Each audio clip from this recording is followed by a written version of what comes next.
Hello बच्चों, let's read the question. The question says receptors in aortic arc and carotid arc recognize the changes in the concentration of A OH minus and H plus and B O2 and CO2, C CO2 and H plus and D blood circulation. Question को solve करने के लिए की concept है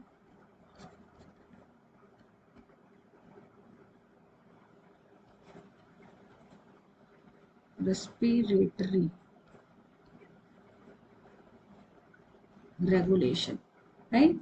हमें यहाँ पे देखना है कि रेस्पिरेशन जो प्रोसेस है हमारा, उसको रेगुलेट करने के लिए एक्चुअली हमारा बॉडी में जो डिफरेंट एरियाज है, whether it is brain centres और सर्टेन आर्टरीज और आर्क, वो किस तरह से काम कर रही है जाकि हमारे ब्लड के अंदर ऑक्सीजन या CO2 का ट्रांसपोर्ट बराबर से हो सके। क्वेश्चन को सॉल्व करना है तो ऑब्वियसली हमें ये देखना पड़ेगा अभी कि आयोटिक आर्क और कैरोटिड आर्क क्या होता है। Aortic arc and carotid arc. Aortic arc is that biggest artery.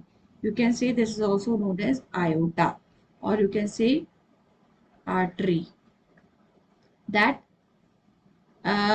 is also known as systemic artery. This systemic artery, what it is doing, it is transporting oxygenated blood. So oxygenated blood means related to oxygen to whole body system. But in the head part, but to head region, this aorta transport blood through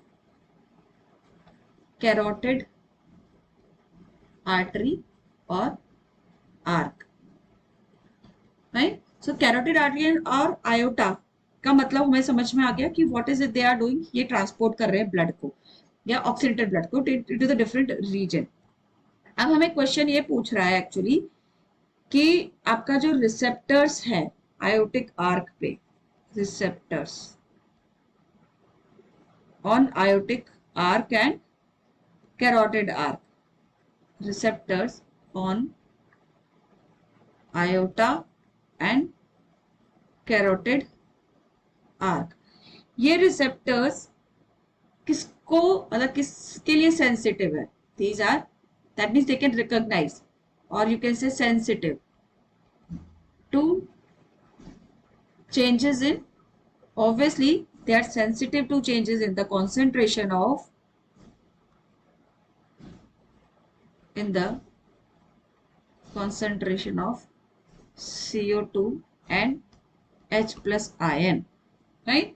Why? क्योंकि यहाँ पे अगर CO2 और H plus ion बढ़ेगा, CO2 and H plus ion अगर बढ़ता है तो आपका क्या होगा? एसिडिक कंडीशन बढ़ रहा है, एक तरह से एसिडिक कंडीशन बढ़ रहा है, which is an abnormal condition, ये एबनॉर्मल है। तो ये कंडीशन क्या करेगी? ऑब्वियसली ये प्रोवोक कर देगी किसको? सेंटर को। It will provoke respiratory rhythm centre which is located on medulla, and ये रेस्पिरेटरी रिदम सेंटर जैसे एक्टिवेट होगा तो आपका क्या हो जाएगा? रेस्पिरेटरी रिदम सेंटर प्रोवोक करके एडजस्ट करेगा द रेट ऑफ रेस्पिरेशन को, ठीक है। तो यही पूछ रहा है हमें कि जो रिसेप्टर्स हैं आयोटिक आर्क एंड कैरोटिक आर्क, वो किसके लिए सेंसिटिव है एक्चुअली? तो वो sensitive obviously CO2 and H plus ion के लिए, उसी की बात वजह से फिर हमारा रेस्पिरेटरी रिदम सेंटर जो है वो एक्टिवेट होके एडजस्टमेंट करेगा, और यहाँ पे जो ऑप्शन है CO2 and H plus ion वाला वो है C option. So this is the correct answer.